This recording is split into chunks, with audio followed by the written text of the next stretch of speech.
Alright, welcome back. If you watched the first two videos, if you didn't watch the first two videos, welcome. What we're doing here is swapping a Magnum into an MK3SUPRA behind a 7M GTE.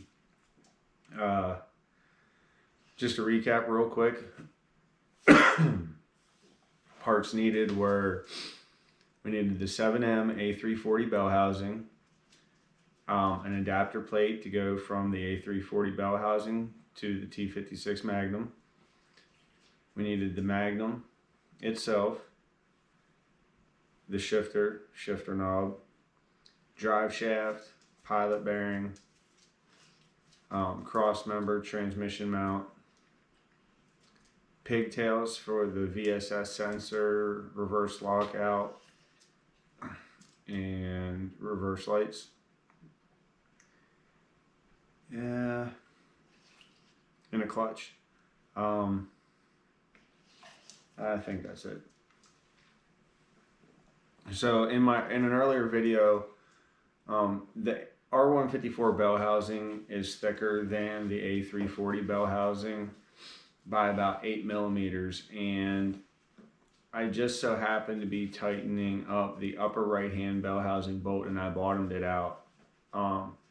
It was tight and I could still spin the washer. So I had assumed that the bolt was too long due to the difference in the thickness of the bell housing. So I measured that bolt. That bolt that I was using was 60 millimeters in length. So naturally I went down to the next size I could get, which was 50. Wasn't ideal for the thread engagement of what was sticking out of the bell housing. It was only about 8 millimeters. But Vincent measured his depth on that same hole today, and it's 30 millimeters deep. So we think I have a broken off bolt, or I think I have a broken off bolt in that hole. Unfortunately, the only way to find that out is to pull everything back out. But I'm not comfortable with the thread engagement that I have, knowing that spec is wrong. So that bolt needed for those bell housings are going to be 60 to 70 millimeters. We think 70 will work, but 60 will be fine. That's still 20 millimeters of engagement. So there's that aspect of it. The throwout bearing was the next issue that I had to figure something out for. The air gap with the throwout bearing was almost an inch. Considering I'm the only guy running this clutch, throwout bearing, 7M, Magnum setup, it's just not known. So I'm running the Drift Motion Super Single twin disc. It's upgraded with T56 plates and the throwout bearing. It all came from Drift Motion, but it's all rebranded Clutchmaster stuff. The throwout bearing sits too far back from the clutch. It's ended up making two plates. I made two shims out of 1/4 inch thick aluminum. I traced the throwout bearing, I cut them out, I drilled holes for the bolts, I cut out the center hole for the input shaft, and I used longer bolts. You're going to need an M6 by 1, and it's a 30 millimeter bolt. It's this guy right here. It's just an Allen socket bolt. The stock when it comes for the throwout bearing is 15 millimeters in length, and you're adding a 1/2 inch. So you're going to need a longer bolt for that. So longer bolts for the throwout bearing, a 1/2 inch worth of spacers to go behind the throwout bearing, and then you'll shim it out the rest of the way with the shims included with the throwout bearing. My final air gap ended up being 171 thousandths. So we're okay with that.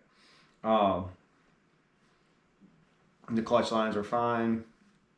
The ones with the Drift Motion kit are designed to be used with the OE master cylinder.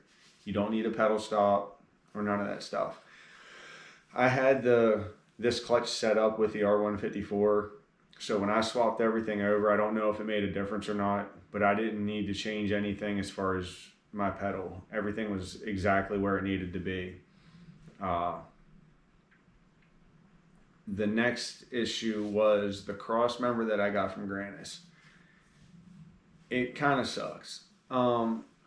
when I stuck the transmission under there to test fit everything, it looked like everything was going to line up, but sitting a foot away from the back of the block, the plane of the way the transmission was sitting was deceiving. So when it came time to bolt everything together, I had the engine and the tranny together, and I could not get the bolts to go in. Everything was too far away. I was able to leave everything very loose with 1 or 2 threads of engagement and then tighten everything up. But as it tightened up, you could see it pulling forward. It's putting lateral force on the studs, the bolts, everything.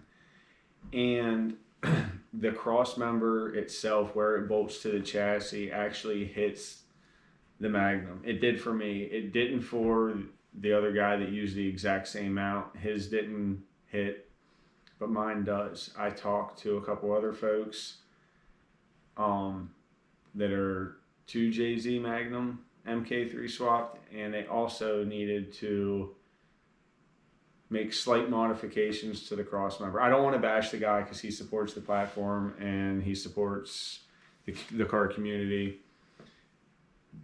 But in all fairness, the cross member is specifically made for a 2JZ Magnum MK3, and the 7M is longer. It pushes it further back, so it's not his fault. It's making something work. So for that particular piece, if I had to do it again, I would just buy the weld together kit that he has. He sells a kit, and you just weld it where it needs to be. You put the plates on the car, you put the cross member on the transmission with the mount in, and you tack it up, and it's done. That's exactly what I would do. I'm not happy with the way mine fits, and I'm going to take it out and cut it and let it sit where it's going to be, and then remount it to the mounting point. So that's in there. Drive shaft's perfect. Wiring. Wiring's okay. You don't need the fancy Bluetooth harness that's like $400 or whatever, depending on what you're running.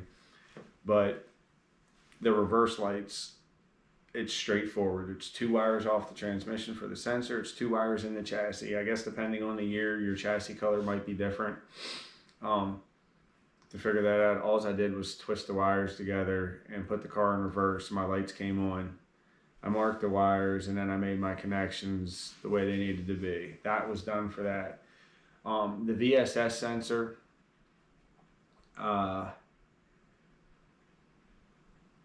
that gets wired to your ECU. You'll have a VSS input depending on, I have an ECU master, so there's a specific VSS input. 1 wire there, 1 wire to sensor ground, and it's done.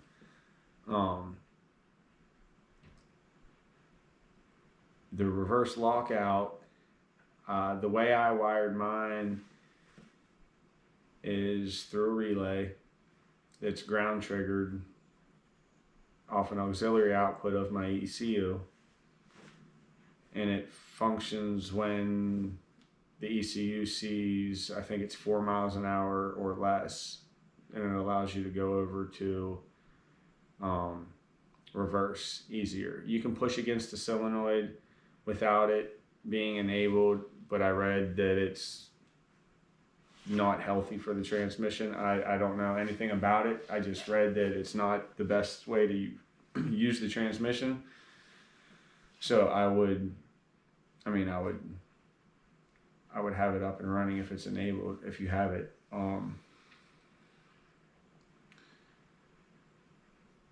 The speedometer, I wanted to keep my OE cluster, and there is a GPS to mechanical adapter.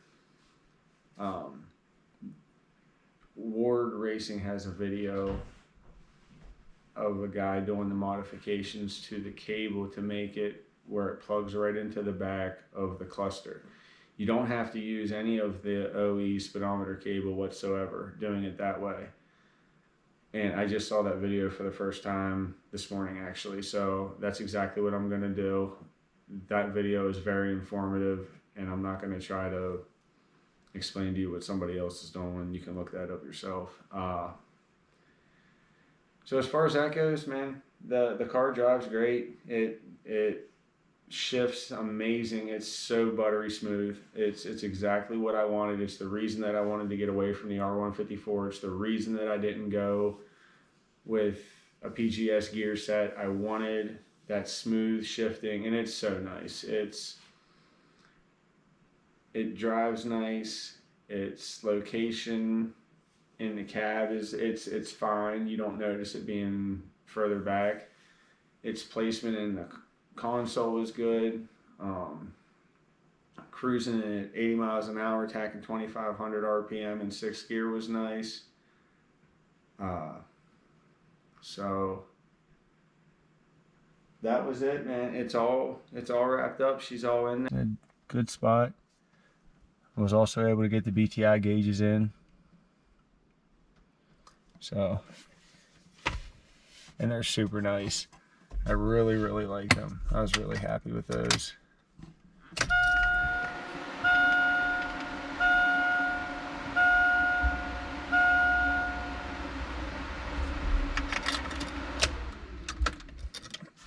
So,